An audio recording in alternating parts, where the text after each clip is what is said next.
Hey guys, welcome to linguamarina. Let's talk about memorizing words in English, and let's talk about 5 ways you can do that. I know this problem when you're struggling to learn so many words. I remember when I was preparing for my GRE. First, I thought I would be taking GRE for my master's admissions, and I started preparing, and there was this book, 1000 words you need to know for your GRE test. And I opened it, and GRE test is this completely crazy test that Americans take to get into a master's program, and it has all the words that you never use. I was like, I have 2 months to prepare, and I have 1000 words that I've never seen before. How do I learn them? Luckily, I had to take GMAT instead of a GRE, and GMAT is a lot easier in terms of vocabulary. But I started learning those words, and I started researching different methods that I can use to learn new words. And I also struggled because I was learning 2 languages at the same time. I was learning English and German, and having to learn words in English, having to learn words in German, and not mixing them up was a challenge. So there are so many ways and so many methods I've tried to learn words, and I just wanted to share them with you in this video. So if you have the situation where you either have to learn a lot of new words, or you realize that when you speak English or when you write in English, you suddenly run out of vocabulary and you know everything in your language, but in English, you're stuck. So if you have this situation, please continue watching this video and watch it up to the very end, because we're going to talk about top 5 ways to memorize new words in English. First of all, I want you to remember about the so-called self-reference effect. It means that we remember everything better when it's related to us. So whenever you encounter a new word, try to see how it relates to you, how you can incorporate that in your life. This is very important. So this is why when you learn new words, when you do exercises, you would see a task to come up with a sentence using this word. Always make it relatable to you. The second thing is that a lot of people may tell, I don't know, maybe you've heard this advice, but if you're watching a new movie or you're reading a book, write everything down, write all the new words down, etc. So 2 tips here. Tip number 1, write everything down with a pencil. The studies show that you just memorize everything better this way. Second tip, stop doing it. This is the worst advice I've ever got. Writing down everything I don't understand in a book, even now. And I've been speaking English I've been learning English since I was 4. And I've been using English every single day for the past 6 years. And anyway, when I'm reading a book, I still encounter so many new words. I never ever write them all down. I only write words down that relate to me. If I see a word and I realize that I've heard it before, and I realize that people actually used it when they talk to me and I still don't know its meaning, I'm gonna write it down. I actually have a note in my iPhone. I don't do this a lot of times because I mostly read from my iPhone or I listen to audiobooks. But I would write words down in a note called New Vocabulary, and I would get back to it all the time, and I would just check the words that I've remembered. So no need to write everything down. Please don't do it. The worst thing is when you start doing it, you lose interest towards the book, you lose interest towards the movie, because you just realize all you do is pausing and pausing to write words down. So only write those words down that either strongly affect your understanding of the book, or you've seen them so many times and you still don't know them and you're like, I need to know them. But please choose the book and the movie wisely, because if there are too many new words, if there are too many complications, you'd be like, I don't want to read anymore. And this is the last thing I want you to do with English. I want you to enjoy learning English. I want you to enjoy using it while watching movies and TV shows. Start with The Simpsons. Start with South Park, maybe not the best idea.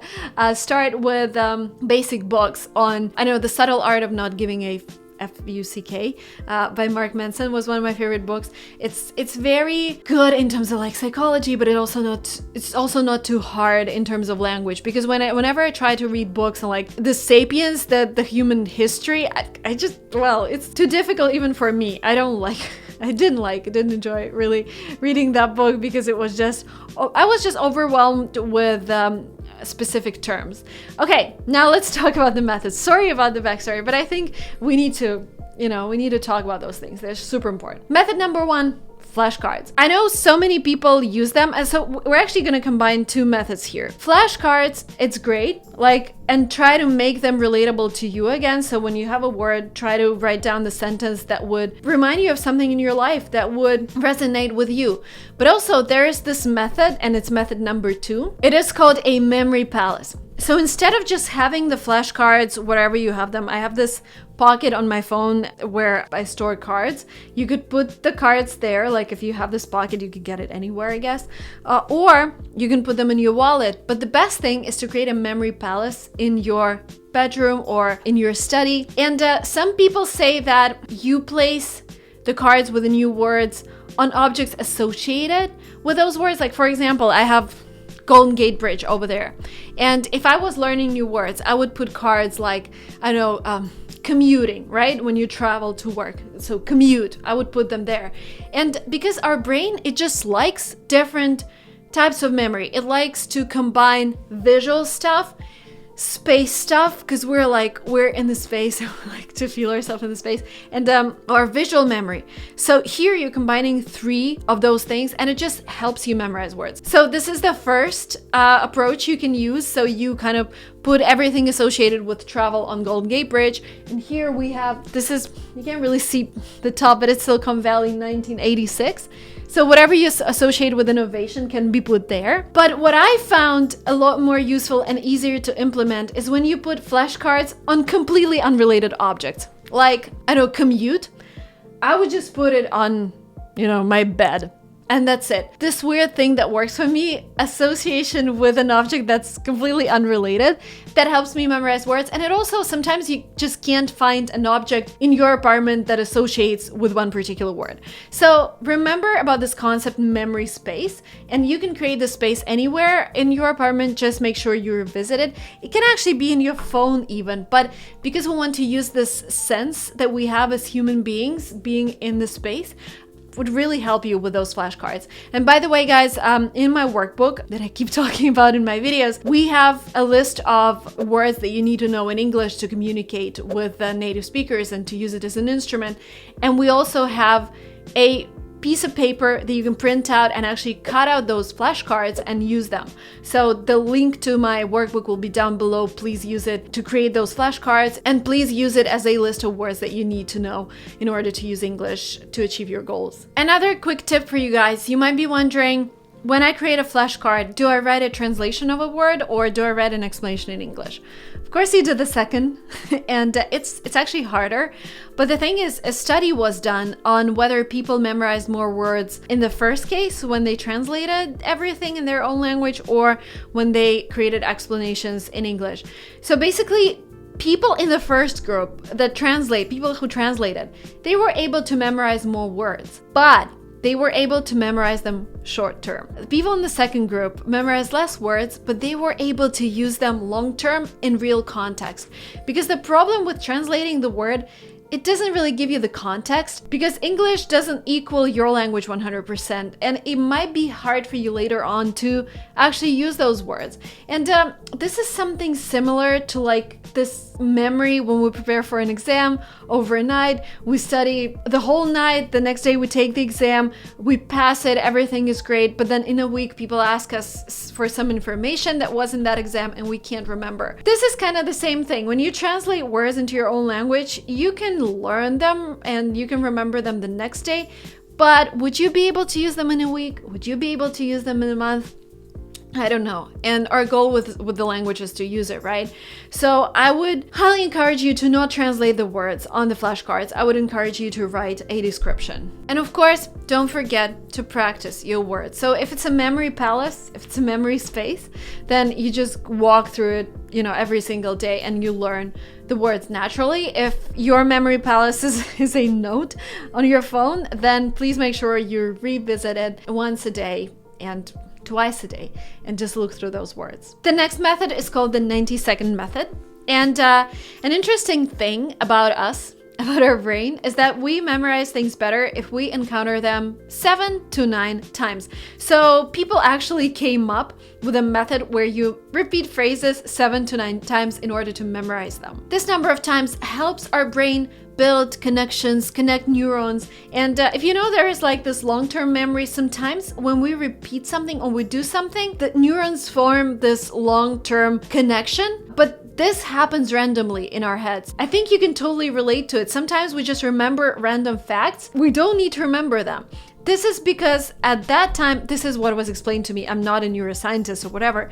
But what people say is that when something happened or you read something, connection was formed in your brain and you can't control it. But if you repeat a word 7 to 9 times, there is first higher chance you would remember it, and there is a higher chance that a long-term connection will be formed at that moment. So please use this neuroscientific hack to memorize phrases. So here's the method that you can use. So imagine you have this list of the words you need to learn. For the first 7 days, every day, you just read it out loud. Takes 10 seconds. You read it out loud 1 to 2 times for 7 days. After a 7-day break, you read this word out loud 3 times for 10 seconds.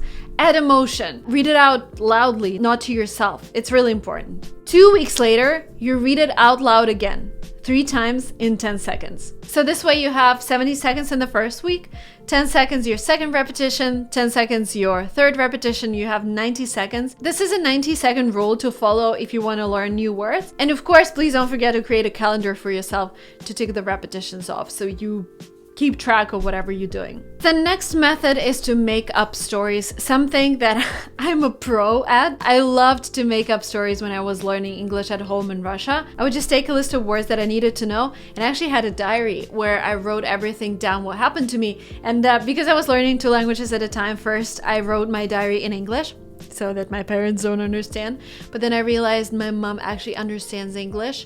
And I was like, she wasn't reading my diary. It's just I was so careful about it. I started doing that in German, and that was an amazing practice. So whenever you have like a list of words, try to come up with a story using those words.